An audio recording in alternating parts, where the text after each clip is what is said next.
Avançons maintenant sur un sujet un peu différent. On va parler de vous en tant que personne. Vous avez gagné beaucoup d'argent, mais maintenant, je pense que pour vous, ce ne sont que des chiffres. Vous regardez vos relevés de compte et vous voyez juste des chiffres. Et vous savez combien de 00 il y a? Je ne les regarde même plus très honnêtement. Et quand vous avez fait du coup votre premier ou 5 premiers millions, qu'est-ce que vous avez fait? C'était quoi le business? Donne toutes les astuces.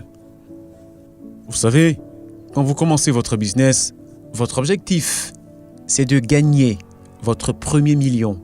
Et lorsque vous l'avez fait, vous vous dites, ok, j'ai gagné mon premier million. Maintenant, qu'est-ce qui se passe?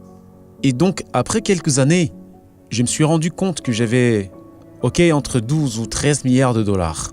Je me suis dit, tous ces chiffres ne sont que des chiffres écrits. Et donc, un jour, je suis allé à la banque et à cette époque, il n'y avait pas de restriction de retrait d'argent liquide. Et du coup, je me suis fait un chèque et j'ai écrit 10 millions en espèces. J'ai retiré et je les ai amenés à la maison pour moi-même. Vous avez retiré 10 millions de dollars et vous l'avez amené à la maison?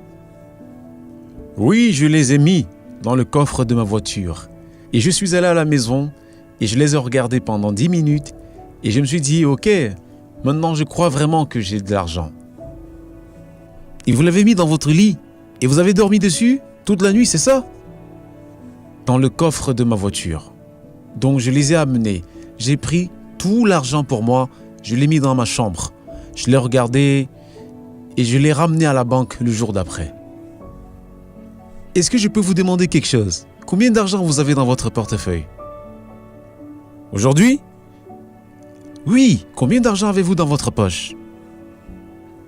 Vous serez très très surpris. Je n'ai même pas $1. Je n'ai rien. Vous n'avez rien sur vous? Je n'ai rien du tout. Voilà l'argent, les amis. Quand vous avez l'argent, vous n'avez pas d'argent sur vous. C'est vraiment très intéressant, merci. Moi, je sais que vous avez aussi lancé une fondation. Quel est le but de cette fondation? Le but de cette fondation, c'est l'éducation, la prise de contrôle de soi et la prise en charge des désastres. Donc, nous faisons beaucoup de choses. Il y a 2 ans, nous avons fait un don de 1,25 milliard de dollars. 1,25 million ou 25 milliards? Oui, milliards de dollars, oui. C'est intéressant, ok? Oui, mais vous savez, la fondation n'est pas si jeune que ça. C'est une fondation qui est très vieille. Je l'ai lancée en 1993. Qui s'occupe de cette fondation? C'est une dame qui s'appelle Zora. Elle est quelque part par ici. Et elle fait vraiment un travail formidable. Vous allez avoir quelques personnes qui vont vous demander des dons. Vous allez avoir une file d'attente maintenant. Ok. Maintenant, laissez-moi vous poser à nouveau une question personnelle. Ça ne vous dérange pas? Vous devez certainement être le célibataire le plus recherché de tout le Nigeria. Ah, Mo, faut recommencer à nouveau. Ce que je veux dire, c'est que vous êtes génial. Vous êtes beau, vous êtes mince et vous êtes l'homme le plus riche au Nigeria. Et vous êtes très courtois, j'imagine qu'il doit avoir une queue très longue à l'extérieur de votre bureau tous les soirs qui fait « Hi, hello, Aliko ». Qu'est-ce qui va se passer? Dis-nous tout. Vous savez, moi, c'est quelque chose de très naturel. Ce que je veux dire à toutes ces dames, c'est d'aller postuler auprès de mon frère, qui est maintenant mon consultant. Et il va m'aider du coup à peser le pour et le contre et choisir celle que je dois épouser. Et qui est ce consultant? C'est Mo Ibrahim. Oh, c'est moi! Je vais recevoir des milliers de lettres avec des CV du Nigeria de différentes femmes. J'ai vu un de mes amis justement à qui j'ai dit que je devais aller voir Mo Ibrahim. Il m'a dit quand? Je lui ai dit dans 3 heures. Il m'a dit oh là là, oh Mo Ibrahim est très taquin. Je lui ai dit non, ne t'inquiète pas, c'est mon frère, il n'a pas à me taquiner. Oh non, je pense que nous sommes très gentils avec lui aujourd'hui, n'est-ce pas? Merci beaucoup Aliko. Applaudissez-le s'il vous plaît. Il ne nous reste pas beaucoup de temps, nous allons autoriser 2 questions. Je vais autoriser 2 questions car nous n'avons plus beaucoup de temps. Mais j'ai vraiment besoin de questions intéressantes et sérieuses. Pas de candidature pour le mariage ou quelque chose comme ça. Un intervenant. Bonsoir notre cher Mo Ibrahim et Baba Aliko Dangote. Mon nom est Villani Moulani. Je suis entrepreneur sud-africain de Cape Town et mon domaine est la technologie et le transport. Je crois qu'Aliko a commencé son business à 21 ans. Si jamais vous étiez un entrepreneur de 21 ans aujourd'hui, quels seraient les 3 secteurs sur lesquels vous vous concentriez et quels seraient les 3 facteurs en lesquels vous croiriez pour réussir? Merci beaucoup. Alors, je crois que les meilleurs secteurs sur lesquels il faut se concentrer sont les technologies de l'information et de la communication. L'éthique ou l'agriculture, comme nous venons de le dire, ce sont les 2 secteurs dans lesquels je me concentrerai. Ce sont les 2 secteurs prometteurs sur lesquels tu dois te concentrer. Mais vous voyez également beaucoup de gens, surtout les plus jeunes, il y a certains problèmes sur lesquels nous devons nous concentrer, car l'un des plus gros problèmes que nous rencontrons en tant qu'Africains, c'est que nous dépensons nos revenus à venir une fois qu'on commence à faire du business, que le business commence à fonctionner. Au lieu de réinvestir dans le business, on commence à dépenser de l'argent en pensant que le profit va continuer à venir. Il y a des hauts et des bas dans le business, donc tu dois rester très concentré sur ce que tu fais.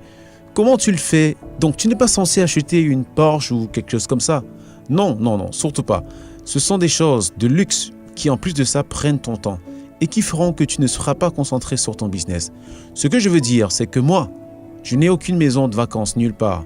Non, je n'ai pas de maison nulle part, à part chez moi. Mais je connais des gens qui travaillent pour moi, qui ont des maisons à Londres, mais moi je n'en ai pas. Une question de plus? C'était une très bonne question. Essayez de m'avoir une question encore meilleure que celle-ci. Intervenant.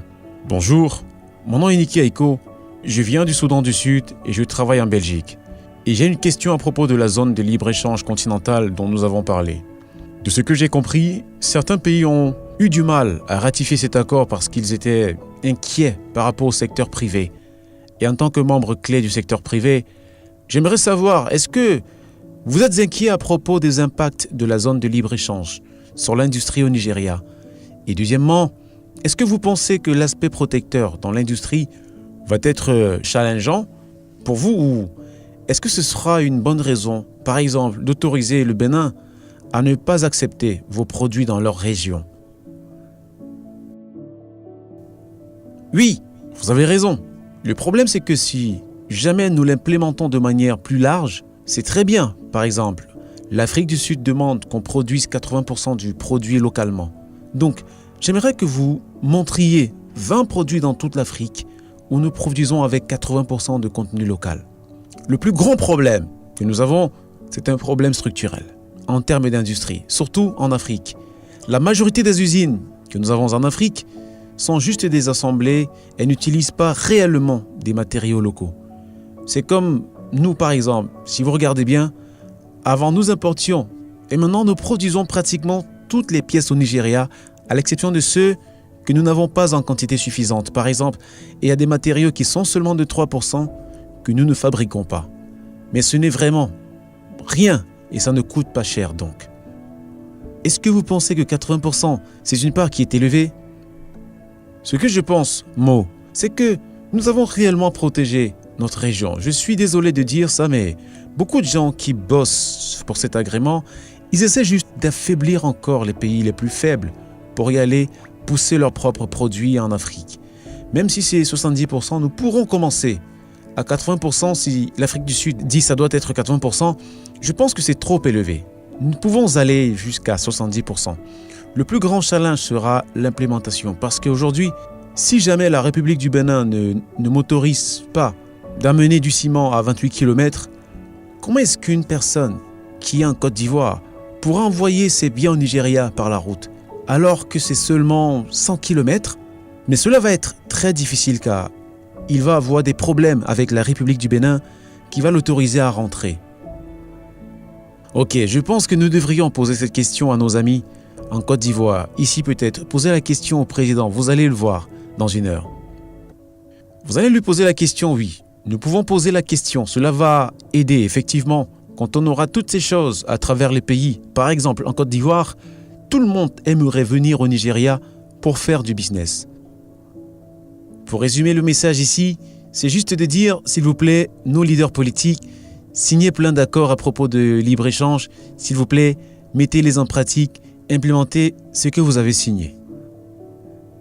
Regardez Mo, par exemple, vous m'invitez tous les soirs pour le dîner. Nous faisons tous les deux du business, mais nous n'avons jamais fait de business ensemble. C'est seulement un problème de temps.